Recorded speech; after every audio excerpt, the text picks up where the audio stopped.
তিনি বরাবরই মমতা ব্যানার্জি খুব কাছের। ভোট বৈতরণী পার করার জন্য মমতা ব্যানার্জি তার ওপর বরাবরই ভরসা রেখে এসেছেন। এবার তিনি যে ভরসার কোনো জায়গায় রয়েছেন সেটা প্রমাণিত। পুলিশ নয়, কেউ যাতে ঝামেলা না করে, তোলাবাজি যাতে না হয়, সেটা দেখার দায়িত্ব তার কাঁধেই তুলে দিলেন মমতা বন্দ্যোপাধ্যায়। তিনি মমতা বন্দ্যোপাধ্যায়ের খুব কাছের, সেটা কিন্তু বারবারই আমরা দেখেছি যে সামনে এসেছে। তিনি যে সমস্ত বক্তব্য বলেছেন ভরা সভায়, সেখানে সেটাও ভীষণভাবে প্রাসঙ্গিক হয়ে উঠেছে। এবং ভোট বৈতরণী পার করার জন্য মমতা বন্দ্যোপাধ্যায় তার ওপর বরাবরই ভরসা রেখে এসেছেন। তবে এবার যে ভরসার কোন জায়গায় তিনি রয়েছেন সেটা প্রমাণিত।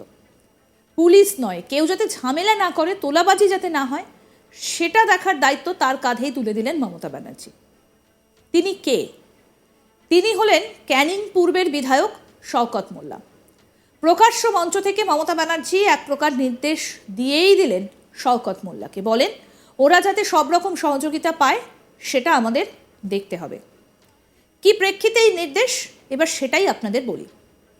পূর্ব ঘোষণা মতো বুধবার নিউ টাউনের হাতিশালায় উদ্বোধন হয়ে গেল ইনফোসিসের নতুন ক্যাম্পাসে। সেখানেই ছিলেন মমতা ব্যানার্জি। আর সেখান থেকে তিনি বলেন, আমাদের জন্য এটা একটা ঐতিহাসিক দিন। 1981 সালে ইনফোসিস তাদের যাত্রা শুরু করেছিল। অবশেষে আমাদের রাজ্য তাদের নতুন ডেভেলপমেন্ট সেন্টার তৈরি করতে পেরেছে। মুখ্যমন্ত্রীর কথায় বারবার উঠে এসেছে সাহায্যের প্রতিশ্রুতিও। তিনি বলেন, আমাদের সরকার সব রকমের সাহায্য করবে।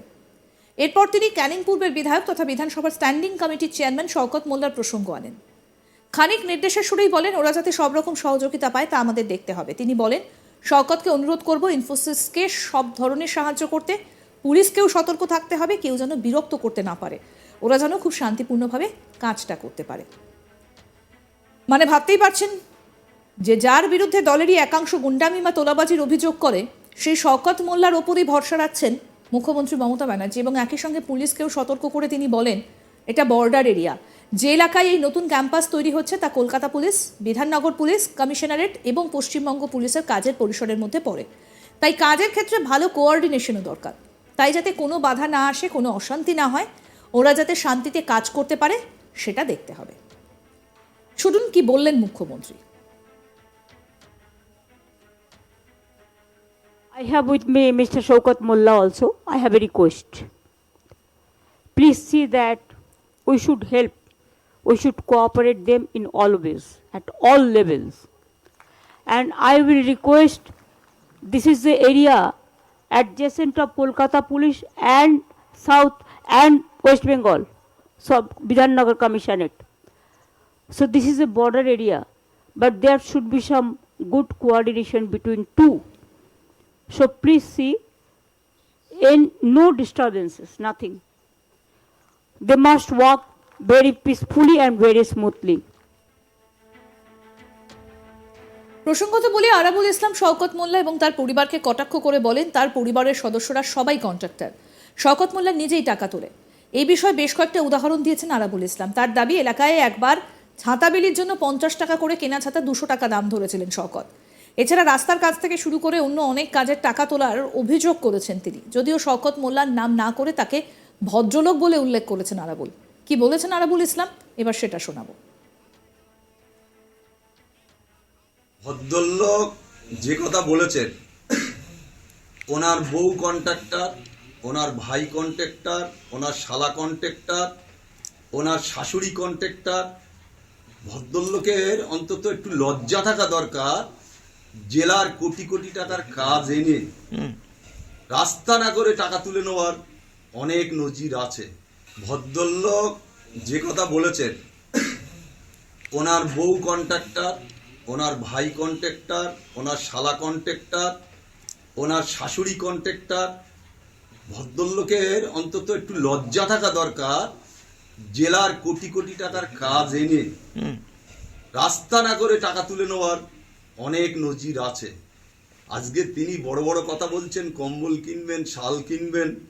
এর আগে গত বর্ষায় ছাতা কিনেছি, ছাতা 50 টাকার ছাতা বাবু 200 টাকা করে দাম ধরেছে। 200 টাকা করে আমি টাকা দিয়েছি, 10 লক্ষ টাকা ওনার হাতে তুলে দিয়েছি। 2 লক্ষ টাকার ছাতা কিনেছে, বাকিটা ওনার কমিশনে। উনি রাস্তার কাজের নাম করে টাকা তুলছে, বলছে ওই টাকাটা ওনার পকেটে যাবে। উনি টাকা ছাড়া কিছু বোঝেন না। এত কিছু বলার পরেও, রাজ্য নেতা জেলা নেতারা ওর অপমান করার পরেও ও যে এখনো ভাঙড়ে রয়েছে শুধু অনলি টাকা তোলার জন্য। আমি এখনো বলি যে ওই কন্ট্রাক্টররা যারা টাকা এ করে তাদের একটা দপ্তর আছে, পূর্ত দপ্তর আছে, পূর্ত দপ্তরের মাধ্যমে টাকা ওঠে। আরাবুল ইসলাম কোনোদিন কোনোভাবে পূর্ত দপ্তরে নাক গলায়নি।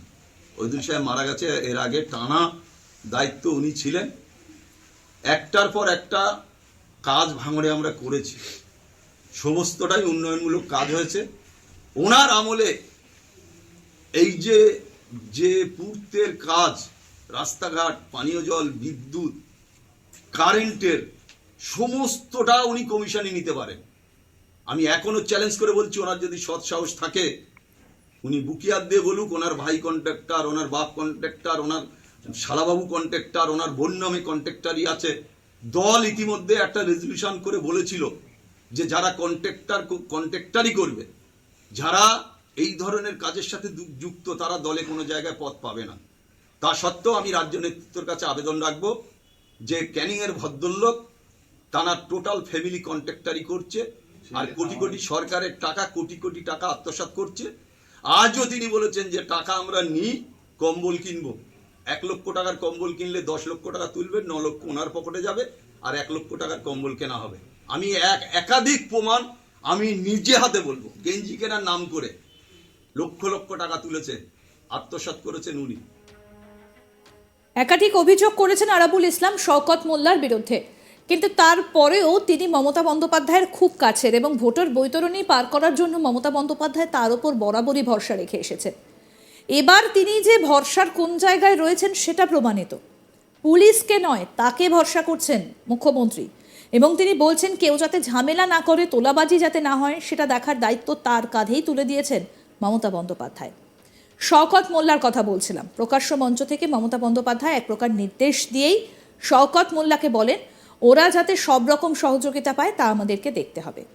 কি প্রেক্ষিতে এই নির্দেশ? সেটা হচ্ছে পূর্ব ঘোষণা মতো বুধবার নিউ টাউনের হাতিশালায় উদ্বোধন হয়ে গেল ইনফোসিসের নতুন ক্যাম্পাসের। সেখানেই ছিলেন মমতা ব্যানার্জি, আর সেখান থেকে তিনি বলেন আমাদের জন্য এটা একটা ঐতিহাসিক দিন। 1981 সালে ইনফোসিস তাদের যাত্রা শুরু করেছিল। অবশেষে আমাদের রাজ্য তাদের নতুন ডেভেলপমেন্ট সেন্টার তৈরি করতে পেরেছে। মুখ্যমন্ত্রীর কথায় বারবার উঠে এসেছে সাহায্যের প্রতিশ্রুতিও।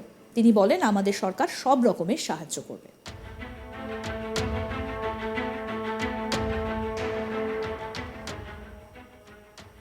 আরও আপডেট পেতে দেখতে থাকুন আজ তাক বাংলা, সাবস্ক্রাইব করুন।